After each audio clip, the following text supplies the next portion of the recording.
पीठ पीछे तो कुत्ते भी भौंकते हैं। हाँ, पीठ पीछे तो कोई भी भौंक जाता है कि ये है, वो है, फलान है, ठिकान है, साला जिगरा रखो मुंह पे बोलने का।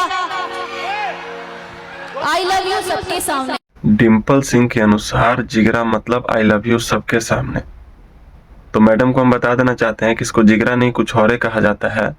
मतलब कि इनके पास इतना ज्यादा गुरूर है, इतना घमंड है, पता नहीं किस बात का है तो एक डांसर है, एक डांसर ही है, अपने आप को हीरोइन समझती है कि हम हीरोइन है।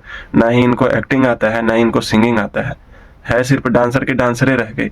लेकिन घमंड इनको देखिए। आप लोग कहावत ये सुने होंगे कि जिस वृक्ष में फल लगता है वो ऑटोमेटिक झुक जाता है, लेकिन जिसमें नहीं लगता है वो अकड़ में टाइट रहता है। वही स्थिति इनका है। खेसारी लाल यादव ऐसे तो बहुत बड़े बड़े बात बोल जाते हैं स्टेज से, लेकिन ऐसे वो समझ में नहीं आ रहा उनको कि ये चीज अगर उनकी पत्नी देखेगी तो उनको कितना बुरा लगेगा। प्रेम का परिभाषा देते हैं, बोलते हैं कि हम जिससे 4 महीना 5 महीना काम कर लेते हैं, जिसके साथ, उससे प्रेम हो जाता है हमको।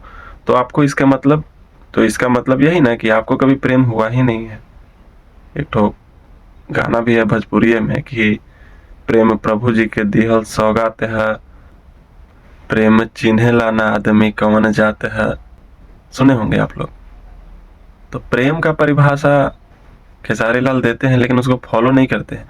और खेसारी लाल यादव की पत्नी जो है इतनी सुलझी हुई औरत है, मतलब एक तरह से कहा जाए कि भोजपुरी इंडस्ट्री में सबसे समझदार पत्नी है। और इनका कारवा यहीं तक नहीं रुकता है, अभी आगे देखिए। चाहती हूँ एक हक करना, इजाजत है?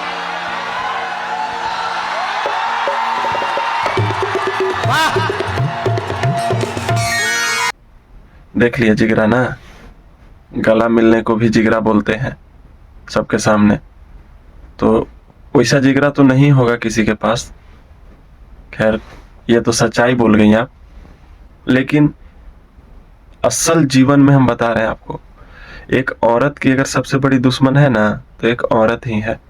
तो आप लोग ऐसी लड़कियों को क्या कहना चाहेंगे?